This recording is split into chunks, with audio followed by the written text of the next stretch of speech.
এবারের ভোটের ফল বেরোনোর পর বিজেপির ভরাডুবির পর বিজেপির ভেতরে ফুটি ফাটা অবস্থা হয়েছে, ফুটি ফাটা। সেটা যদি আপনি জাতীয় রাজনীতিতে ধরেন, সেক্ষেত্রেও নরেন্দ্র মোদী এবং অমিত শাহর লিডারশিপ চ্যালেঞ্জড, দলের মধ্যে আওয়াজ উঠে গেছে। আমরা তো এই ভিডিও পাচ্ছি, যোগী আদিত্যনাথের অনুগামীরা ভয়ঙ্কর ভাষায় আক্রমণ করছেন অমিত শাহকে। আবার বাংলায় যদি দেখেন, যেগুলো আমরা প্রথম থেকে বলে আসছিলাম, প্রকাশ্যে বলেছি যে বিজেপিতে নব্য বিজেপি আর আদি বিজেপি দল হাইজ্যাক্ট হয়ে যাচ্ছে। দলের সামনে যারা রয়েছেন একাংশ পেছনে তাদের ফেলে দেওয়ার জন্য এই মারামারি চলছে।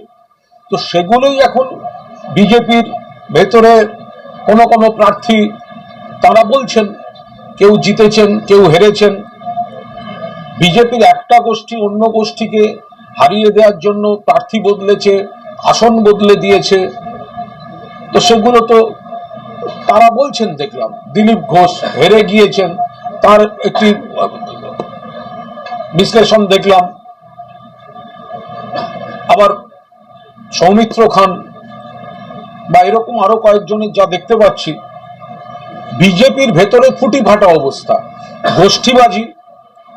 নেতৃত্ব যারা যোগ্য কি অযোগ্য তারা বলতে পারবেন, কিন্তু যাদের বসিয়ে রেখে অন্য দলকে তারা পেছনের দিকে ঠেলে দিয়েছেন, যারা নতুন নেতৃত্ব হাতে নিয়েছেন, তারা রেজাল্ট দিতে না পারার মতো নেতৃত্ব। আমরা তো এই কথাগুলো পরিষ্কার বলে এসেছিলাম, বাংলার মানুষকে বলেছিলাম কাদের দিকে ভোট দেবেন। বাংলার মানুষ তো ভোট দেননি।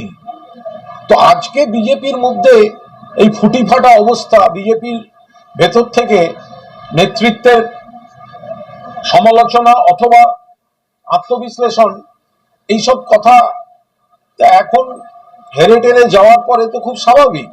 তো এগুলোই যখন আমরা বলছিলাম তখন আমাদের আক্রমণ করা হচ্ছিল। আজকে বিজেপির কিছু নেতা হাড়ে হাড়ে বুঝছেন যে আমাদের মূল্যায়নটা সঠিক ছিল প্রতিপক্ষ সম্পর্কে, কিন্তু তাদের সম্পর্কে তাদের মূল্যায়নটা ঠিক ছিল না।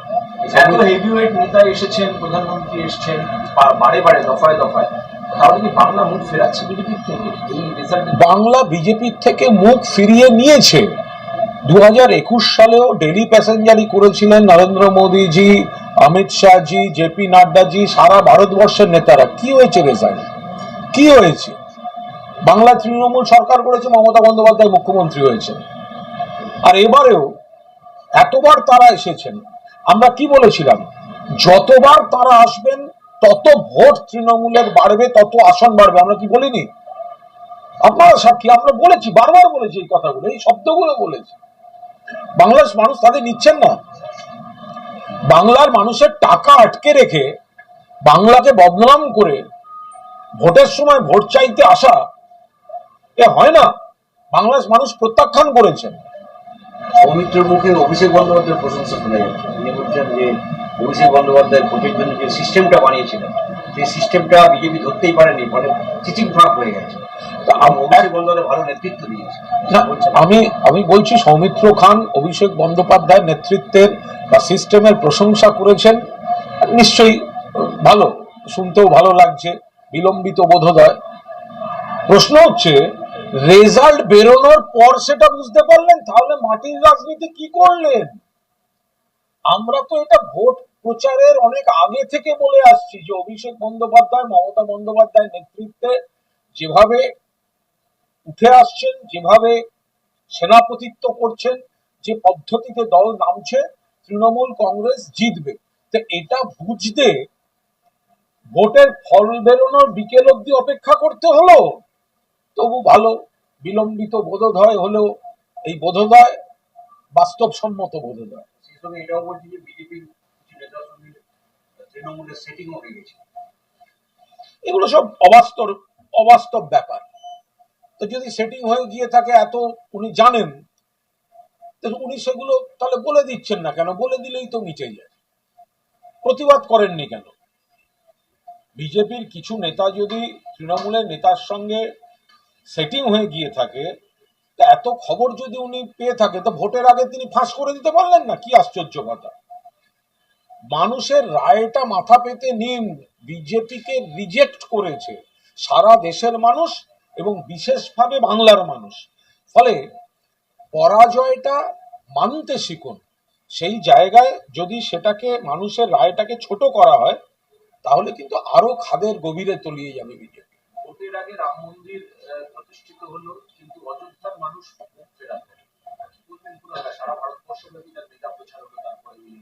আমরা বারবার বলেছি রুটি কাপড়া ওর মাকান, এটা মানুষকে দিতে ব্যর্থ কেন্দ্রের সরকার, এবং বাংলাকে তো পুরো বৈষম্য প্রতিহিংসার শিকার করা হয়েছে। রুটি কাপড়া ওর মাকান দিতে ব্যর্থ হয়ে এই ধর্মের রাজনীতি করেছে।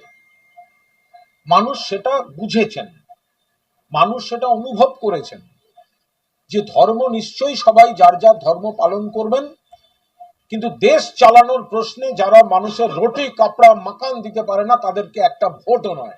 সেই কারণে রাম মন্দির, শ্রীরামচন্দ্রের পুজো, তাই নিয়ে নানা ধরনের হাইপ তোলার চেষ্টা হলেও ভোটে তার কোনো প্রতিফলন নেই। এমনকি অযোধ্যার ফৈজাবাদ সিটেও ভারতীয় জনতা পার্টির প্রার্থী হেরে গিয়েছে। আজকে তো দিল্লিতে দুজনেই দিলীপ ঘোষ সকাল থেকে বলছেন চক্রান্ত, কাঠিবাজি, তাকে কাঠিবাজি করা হয়েছে। এবং দিলীপ ঘোষের সঙ্গে আমাদের একটা আইডিওলজিক্যাল ব্যাটল। দিলীপ ঘোষ একটা অন্য দলের নেতা, বিজেপির নেতা, তার সঙ্গে আমাদের বিরোধিতা থাকবে।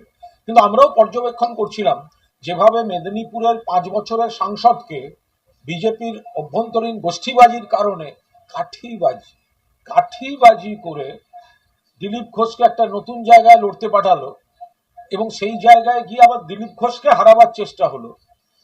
তো সেটা দুটো সিটই গেল বিজেপি, তাতে আমরা খুব খুশি। তা আজকে তো দিলীপ ঘোষের মনে হতেই পারে যে একটু কাঠিবাজি করে তাকে হারানো হয়েছে। হেরে যাওয়ার পর বলছেন যে দলের যে হাইকমান্ড তার পাশে দাঁড়ায়, তার পরাজয়ের অন্যতম কারণ হচ্ছে দলের নেতৃত্বের পাশে দাঁড়ায়। যেমন অধীর চৌধুরী তো দলের হাইকমান্ডের নীতির বাইরেই পুরো রাজনীতিটা করেছে। হাইকমান্ডের নীতি হচ্ছে ইন্ডিয়া জোট। কোন ইন্ডিয়া জোট? বিজেপি বিরোধী ইন্ডিয়া জোট। যে ইন্ডিয়া জোটের মমতা বন্দ্যোপাধ্যায় প্রস্তাবক, নামকরণ করেছেন মমতা বন্দ্যোপাধ্যায়, সেখানে বিজেপি মূল শত্রু। আর অধীর চৌধুরী বাংলায় সিপিএম এর সঙ্গে জোট করে তারা মমতা বন্দ্যোপাধ্যায়, অভিষেক বন্দ্যোপাধ্যায় তৃণমূল কংগ্রেসকে আক্রমণের রাজনীতি করলেন। এ রাজ্যে বিজেপির ছিল দুই ভাই, সিপিএম আর কংগ্রেস আই। তাহলে এখন নিজের ভালোটা নিজে বুঝুন, এখন হাইকমান্ডকে দোষারোপ করছেন কেন? আপনি এ রাজ্যে মমতা বন্দ্যোপাধ্যায়ের বিরোধিতা করেছেন, করতে গিয়ে তৃতীয় হয়েছেন। তো তাহলে বাংলার মানুষ আপনাদের গ্রহণ করেনি। আর মমতা বন্দ্যোপাধ্যায় বারবার বলে এসছেন দিল্লিতে আমি ইন্ডিয়ার সঙ্গে আছি, কিন্তু বাংলায় এরা বিজেপিকে সমর্থন করছে, বিজেপির পারপাস সার্ভ করছে, তাই বাংলায় আমি এদের সঙ্গে থাকবো না। সেটাই হয়েছে। আপনি মানুষের মন বুঝতে পারবেন না, বাংলায় বিজেপিকে মদত দেবেন,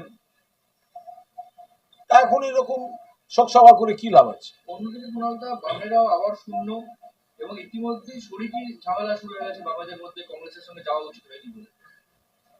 দেখুন, বামেদের এই অভূতপূর্ব কৃতিত্বের জন্য আমি প্রথমত শুভেচ্ছা জানাচ্ছি। কারণ লাগাতার শূন্য পাওয়া এটা খুব কম কথা নয়, এটার জন্য একটা সাধনা লাগে, পরিশ্রম লাগে। এই ধারাবাহিকতাটা কিন্তু চট করে সকলে পারে না। অনেক মিটিং মিছিল করার পর শূন্যে থাকতে হবে, এটা কিন্তু একটা শিল্প, আর্ট। সেটা মোহাম্মদ সেলিম দেখিয়েছেন কিভাবে। তাকে আমি সিপিএম এর রাহুল সিনহা বলি, এমনি এমনি বলি। বাংলা ব্যাকরণ বইতে ছিল নামকরণের সার্থকতা। মুর্শিদাবাদের রেজাল্ট দেখুন, কিভাবে সিপিএম এর রাহুল সিনহার রেজাল্ট আপনি ওখানে দেখতে পাবেন, নামকরণের সার্থকতা। একজন লোক ঘুরে ঘুরে হারে। যাদেরকে দিয়ে একটা হাইপ তৈরি করার চেষ্টা হলো, হয় জামানত জব্দ, নয় তৃতীয়, সব ভয়ঙ্কর ব্যাপার। ফলে সিপিএম এর গোটা বিষয়টা, সিপিএম যেটা হয়েছে, সিপিএম মানুষ থেকে পুরোদস্তুর বিচ্ছিন্ন, মিডিয়া, সোশ্যাল মিডিয়ায় আছেন, এবং শূন্য থেকে মহাশূন্যের পথে যেতে যে একটা প্রক্রিয়া, সেই প্রক্রিয়াটার মধ্যে তারা এখন গবেষণায় ঢুকেছে। নবীন একটা বিতর্ক হয়েছে, দেখা যাচ্ছে নির্বাচনী ফলাফলে নবীনদের প্রতি যেমন মানুষ সমর্থন জানিয়েছে, প্রবীণদেরও সমর্থন সমান। গোটাটাই হচ্ছে মমতা বন্দ্যোপাধ্যায় প্রতিনিধিদের জানিয়েছেন, কেউ তো ওইভাবে ভেবে ভোট দেননি। ফলে তৃণমূল কংগ্রেস পরিবারে এ ধরনের কোনো সমস্যা নেই।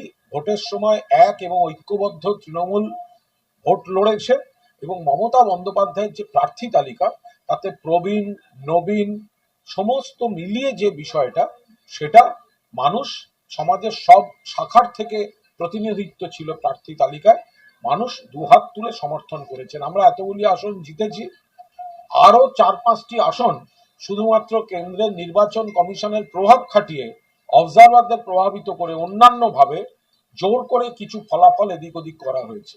না হলে গোটা বিষয়টা আমরা প্রায় 34-35টি আসন জেতার তৃণমূলের বাস্তব হচ্ছে 34-35টায় তৃণমূল দাঁড়িয়ে। বিজেপি তো কমবে, বিজেপিকে কেন মানুষ ভোট দেবেন? বিজেপি বাংলার বিরোধী, বিজেপি বাংলার অধিকার টাকা বঞ্চিত করেছে, বদনাম করেছে, বৈষম্য এবং প্রতিহিংসার কাজ করেছে। বিজেপি সারা দেশের রুটি কাপড়া আর মাকানের ক্ষতি করেছে, ফলে আর বাংলার ঐতিহ্য সংস্কৃতির বিপরীত কাজ করেছে। সেই কারণে বিজেপি গোষ্ঠীদ্বন্দ্বের দীর্ণ, গ্রহণযোগ্য নেতৃত্ব নেই, সংগঠন নেই, কমিটি নেই, লোকবল নেই, নীতি নেই, কর্মসূচি নেই, বাংলার প্রতি কর্তব্য পালন করেনি কেন্দ্রীয় সরকার, শুধু নেতিবাচকভাবে ব্যক্তি আক্রমণ করেছে, তৃণমূলের নেতা নেত্রীদের কুৎসিত শব্দ ব্যবহার করেছে, টার্গেট করে করে এজেন্সি পলিটিক্স করেছে, যে কারণে বিজেপির প্রতি মানুষের আস্থা কমেছে। বিজেপি মানুষ দ্বারা প্রত্যাখ্যাত হয়েছে। আজকে পুলিশ শঙ্করাচার্য তারাপীঠে এসেছিলেন, তো ওনাকে প্রশ্ন করাতে যে অযোধ্যাতে তো সিট হারিয়েছে বিজেপি, উনি বললেন যে রাম মন্দির শঙ্করাচার্যকে বাদ দিয়ে রাম মন্দির উদ্বোধন ওনার করা উচিত নয়, শঙ্করাচার্যদের করা উচিত। দেখুন, আমি এটা এই রাম মন্দির বিতর্কে নতুন করে এই মুহূর্তে আমরা কেউই ঢুকতে চাইবো না, কিন্তু এই সময় শ্রদ্ধেয় সম্মানীয় শঙ্করাচার্যরা রাম মন্দির উদ্বোধনের সময়ই বলেছিলেন যে শঙ্করাচার্যদের বাদ দিয়ে কেন রাজনীতিবিদ রাম মন্দির উদ্বোধন করবেন। রাম মন্দির মানে সেখানে একটা যদি মানতে হয় তাহলে ধর্মীয় আচারই মানতে হবে, যদি মানতে হয়, যদি ভগবানের মূর্তি প্রতিষ্ঠা করতে হয়, যদি ভগবানকে পুজো করতে হয়, তাহলে তো ধর্মের আচারটাও মানতে হবে। শঙ্করাচার্যরা তো তখন থেকে প্রতিবাদ করেছিলেন, তো আজকে যদি একই কথা তিনি বলে থাকেন, তাহলে শঙ্করাচার্যরা যে রাম মন্দির উদ্বোধনের সময় যে প্রতিবাদ করেছিলেন, আজকে সেই কথারই প্রতিধ্বনিত তারা করেছেন।